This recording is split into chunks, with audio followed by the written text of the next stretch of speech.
Nagaan isiniif haa baay'atu. Har'as seenaa ajaa'ibaa tokko isiniif qabadhee dhiyaadheera. Daa'imman kun yeroo hundumaa daandiirra deemanii waan nyaatamuuf waan dhugamu barbaadaa oolu. Amma nyaata waan argatan natti fakkaata. Issee waan nyaatamu argan issee jedhanii baay'ee gammadan. Nyaata argatan kanas fuudhanii qajeelan. Bakki isaan seenaa jiran bakka bultii isaaniif bakka oolmaa isaaniiti. Namni isaan dubbisanis haadha isaaniiti. Ijoollee koo naa dhuftanii noora ta'a jettee ofitti isaan qabde. Waan isaan fidanii dhufanis harkaa fuutee bantee ilaalte. Dabareedhaan wal gurshanii gammachuu guddaadhaan nyaachuu eegalan. Silaas jaalalli dhugaan jireenyi ol ka'uuf gadi bu'uu irratti hundaa'u.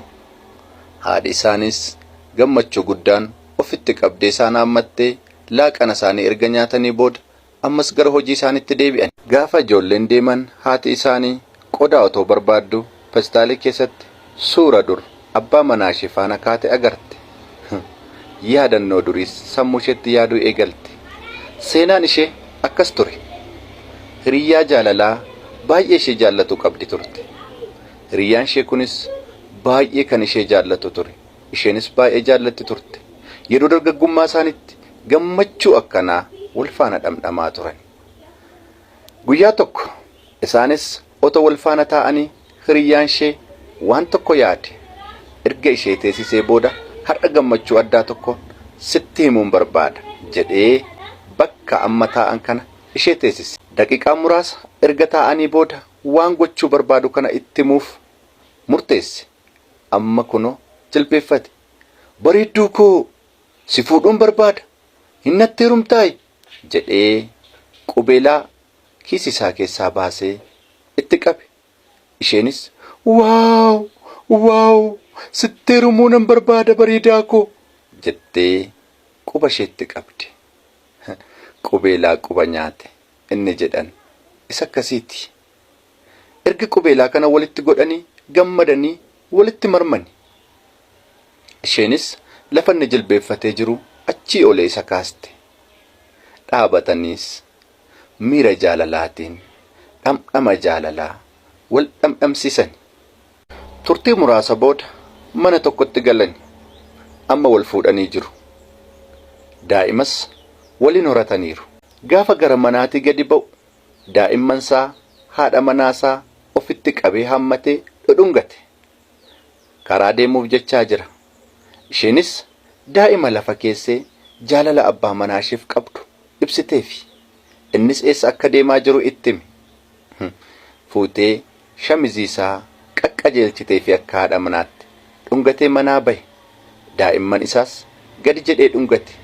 Jaalala ajaa'ibaa qabu. Egaa aduun akka baatetti dukkannis akka dukkanaa'etti nafu. Turtii muraasaa booda abbaa manaa ishee kun itti jijjiirame. Hiriyyaa biraas bakkeetti qabatee hiriyyaa biraa faana gammaduu bashannanuu jalqabe. Haadha ijoollee isaa mana kaa'etu bakkeetti utaalaa oola. Hiriyyaa isaa kanaafis guyyaa tokko waadaa seene. An amma galeen haadha manaa koo nan ari'a. Siinsi fuudhuun barbaada. Kanaafiyyuu naa obsi. Amman galee haadha manaa koo ari'utti jedhee gara manaas gale. Haadha manaa isaatti lola kaase. Badii tokko hin qabdu. Balleessaa irratti raawwatte tokko illee hin qabdu. Garuu waan bakkee keessatti argatuuf jecha nama biraa fuudhuuf jedhee haadha manaa isaa nagaatiin narraa bahi kana booda si arguun barbaadu baqqaa sin jibbe narraa bahin sin jedhe. Isheenis maaloo maalan si godhe balleessaan koo maaliif natti jijjiiramta jaalala keenya kaleessaatti yaadi malee jette.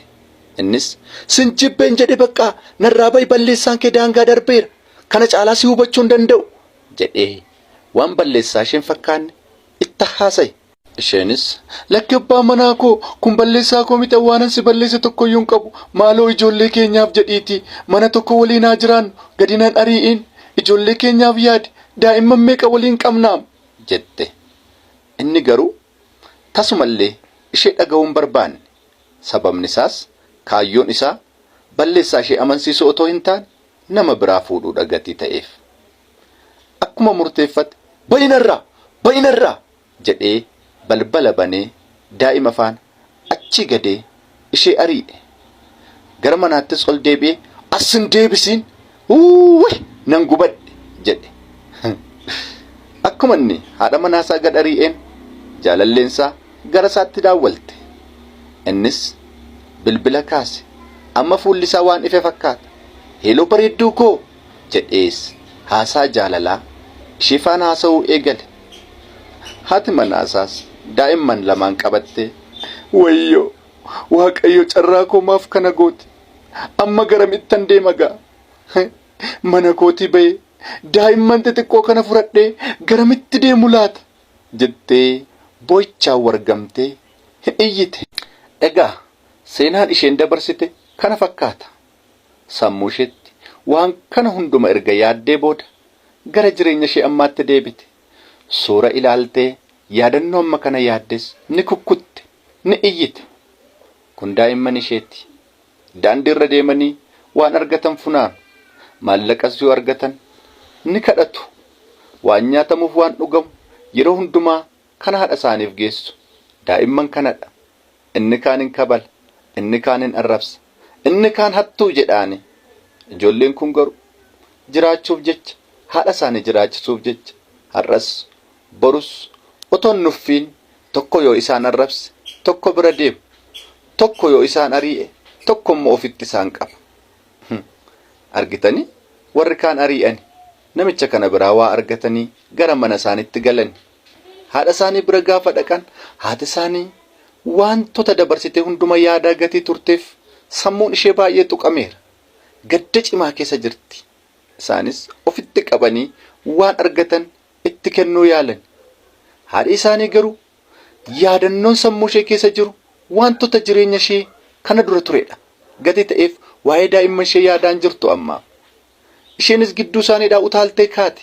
Uffata ofirraa darbatte. Ay carraa koo ijoollee koo, carraa koo akkas na godhe, carraa kooti malee jettee boo'utti kaate. Daa'immanis lafa taa'anii ol ka'an haadha keenya nu jalaan gaddiin malee nuti waan hundumayyuu sii goona, nuti si faana jirra, qobaa kee miti. Kana booddee waa'ee carraa kee hin boo'in, waan hundumayyuu yoo ta'e nuti sii jirra jedhanii ofitti qabanii haadha isaanii ol kaasan. Isheenis ofitti isaan qabdee waan sammuu isheetti deebite natti fakkaata. Ijoollee ishee gaddisiisuu gatiin barbaanneef hammatte. Egaa jireenya isaanii akkana fakkaata. Waan nu daawwattaniif galatooma. Koppii linkii laayik share gochuun dagatiina.